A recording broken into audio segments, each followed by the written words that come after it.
Jai Shri Ram. All students are heartily welcome to my YouTube channel. This is the first video of my accountancy subject. If you like this video, then share it with all your friends. Like and subscribe. So without wasting any time, let's start today's first topics.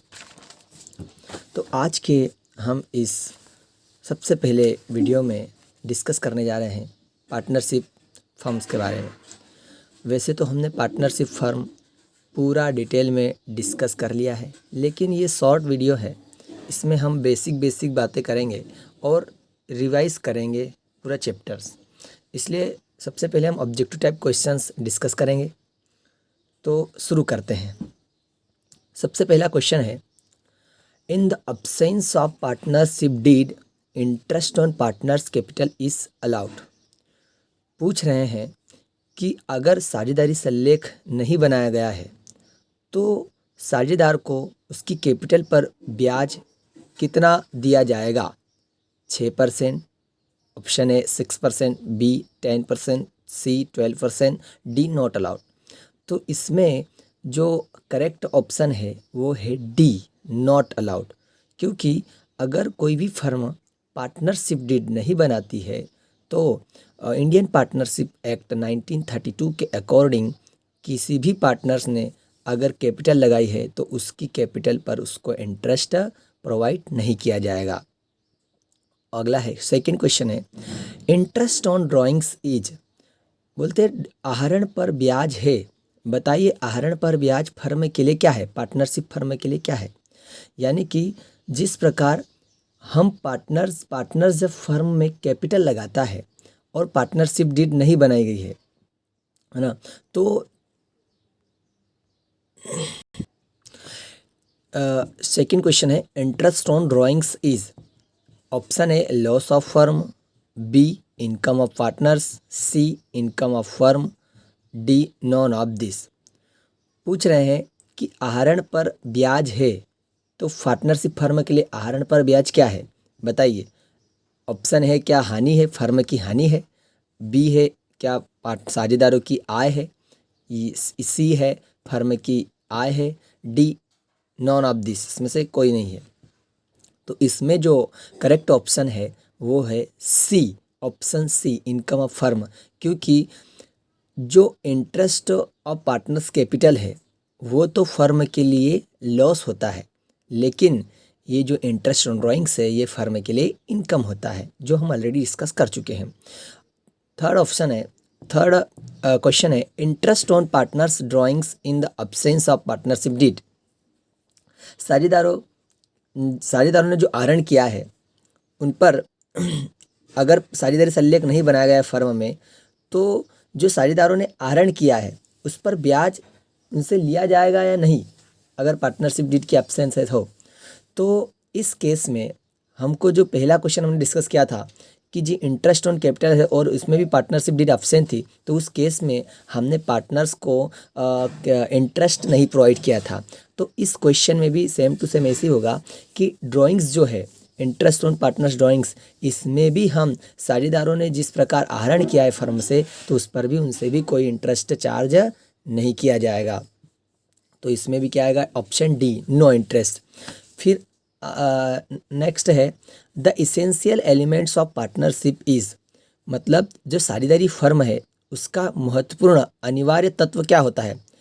Option A to share loss, option B to share loss and profit both, C to share profit, to share assets.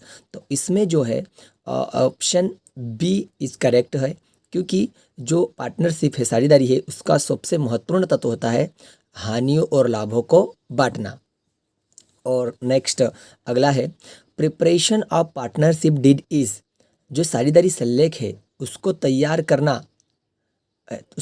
करना option A compulsory है, option B voluntary यानी कि ऐच्छिक है, स्वैच्छिक है, option C partly compulsory है ना, कुछ अनिवार्य है, और डी पार्टली वॉलेंटरी है, कुछ ऐच्छिक है। तो इसमें आ जाएगा ऑप्शन बी करेक्ट है, वॉलेंटरी है मतलब ऑप्शनल है, preparation of partnership deed is optional, क्योंकि इसमें कंपलसरी नहीं होता है। पार्टनरशिप डीड बना भी सकते हैं और नहीं भी बना सकते हैं। ठीक है, अगला है 6, the maximum number of members in a partnership firm must be. बोल रहे हैं साझेदारी फर्म में अधिकतम कितने मेंबर्स होने चाहिए, कितने मेंबर्स हो सकते हैं। Option A 100, B 50, C 200, D 75। तो इसमें जो करेक्ट ऑप्शन है ऑप्शन बी 50, 50 अधिक से अधिक सदस्य साझेदार पार्टनरशिप फर्म में बन सकते हैं। नेक्स्ट है 7, partnership business operates as per provision of. तो जो पार्टनरशिप व्यवसाय है वो कौन से प्रावधान में चलता है। तो ऑप्शन है Indian partnership act 1930, option B Indian partnership act 1932, और सी कंपनीज एक्ट 1956, और डी इंडियन पार्टनरशिप एक्ट 1931। तो इसमें जो करेक्ट ऑप्शन है बी इंडियन पार्टनरशिप एक्ट 1932।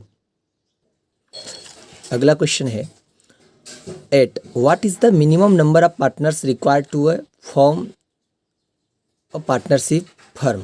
यानी कि जो साझेदारी फर्म है उसमें कम से कम कितने साझेदार की आवश्यकता होती है।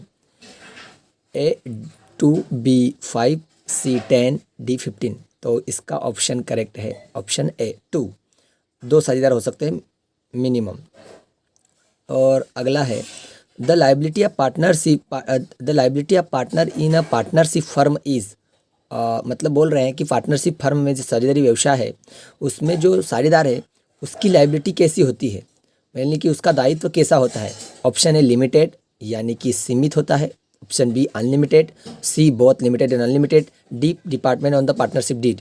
तो इसमें आएगा ऑप्शन बी इज करेक्ट, क्योंकि जो साझेदारी व्यवसाय है उसमें जो साझेदार होते हैं उनकी जो लायबिलिटी होती है अनलिमिटेड होती है। क्योंकि अगर उनकी पार्टनरशिप फर्म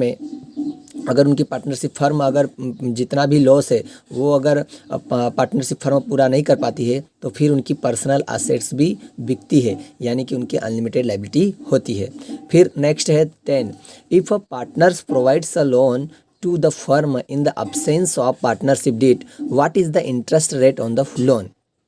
बोल रहे हैं कि अगर किसी साझेदार ने पार्टनरशिप फर्म में उनकी पूंजी के अलावा अगर साझेदारी फर्म को उन्होंने ऋण दिया है, अगर किसी साझेदार ने फर्म को ऋण दिया है और साझेदारी संलेख नहीं बनाया गया है, तो बताइए हम उसको उनके ऋण पर कितना ब्याज प्रोवाइड करेंगे। तो हम आते हैं जो हमारा इंडियन पार्टनरशिप एक्ट 1932 है वो बोलता है कि अगर पार्टनरशिप डीड अगर नहीं बनाती है कोई फर्म, तो और किसी साझेदार ने अगर फर्म को कोई ऋण प्रोवाइड किया है तो उसको हम 6% पर एनम के हिसाब से इंटरेस्ट देंगे। तो इसमें जो ऑप्शन बी वाला है वो क्या हो जाएगा, करेक्ट हो जाएगा। ठीक है सर, ये अभी हमारे MCQs हो गए हैं। अभी हम डिस्कस कर रहे हैं फिल इन द ब्लैंक्स। ठीक है sir, in fixed capital method the capital accounts always show fill in the blanks balance. बताइए जब हम जो कैपिटल होते हैं, अच्छा जो मेथड्स होती है कैपिटल मेथड्स वो 2 टाइप्स की होती है, एक तो फिक्स्ड कैपिटल मेथड और एक होते हैं फ्लक्चुएटिंग कैपिटल मेथड। तो बोल रहे हैं कि अगर फिक्स्ड कैपिटल मेथड हम यूज़ करते हैं तो उसमें जो कैपिटल अकाउंट्स होते हैं, capital accounts always show fill in the blanks balance. तो कौन सा उसमें बैलेंस शो होता है, क्रेडिट बैलेंस हमेशा, है ना, क्रेडिट बैलेंस हमेशा रहेगा। ठीक है सर, तो the registration of partnership firm is fill in the blanks not compulsory, है ना। जो भी पार्टनरशिप फर्म होता है उसका रजिस्ट्रेशन करवाना कंपलसरी नहीं होता है। Partnership originates with agreement a contract. ठीक है सर, जो साझेदारी फर्म होती है वो किससे तैयार होती है सर, समझौते से होते हैं। ठीक है, by product method interest on fill in the blanks is calculated drawings. ठीक है sir, fill in the blank, पांचवा fill in the blanks account is also prepared in fixed capital method. बताइए जो फिक्स्ड कैपिटल मेथड होती है उसमें 2 accounts prepare करते हैं, एक तो फिक्स्ड कैपिटल अकाउंट और एक होता है करंट पार्टनर्स कैपिटल अकाउंट। तो जो पांचवा है उसमें फिल इन द ब्लैंक्स उसमें क्या आएगा, partners current account is also prepared in fixed capital method. फिर 6, In the absence of partnership deed, the distribution of profit and loss between partners is done in the fill in the blanks ratio. अगर साझेदारी सल्लेख नहीं बनाया गया है और जो साझेदारी फर्म में प्रॉफिट एंड लॉस होता है उसको पार्टनर्स के बीच में कैसा डिस्ट्रीब्यूट किया जाएगा, तो इस केस में जो इक्वल रेशियो में हम पार्टनर्स को प्रॉफिट एंड लॉस डिस्ट्रीब्यूट करेंगे। फिर नेक्स्ट है 7, a partnership is a relation between person who have agreed to share the profits of a business. ठीक है, फिर आता है the documents containing the terms and condition of partnership is called, तो इसमें आएंगे पार्टनरशिप डीड। जो भी डॉक्यूमेंट्स होता है जिसमें पार्टनरशिप फर्म के जितने भी रूल्स रेगुलेशन कंडीशंस लिखी होती है उसके लिए उसमें क्या आ जाएगा, वो कहाँ पर, वो डॉक्यूमेंट्स का नाम क्या है, पार्टनरशिप डीड। फिर आता है the maximum number of partners in a partnership firm is regulated by the fill in the blanks act, तो कंपनीज एक्ट। ठीक है सर। फिर आगे है ट्रू और फॉल्स। सबसे पहला है partners loan is an internal liability, true या फॉल्स।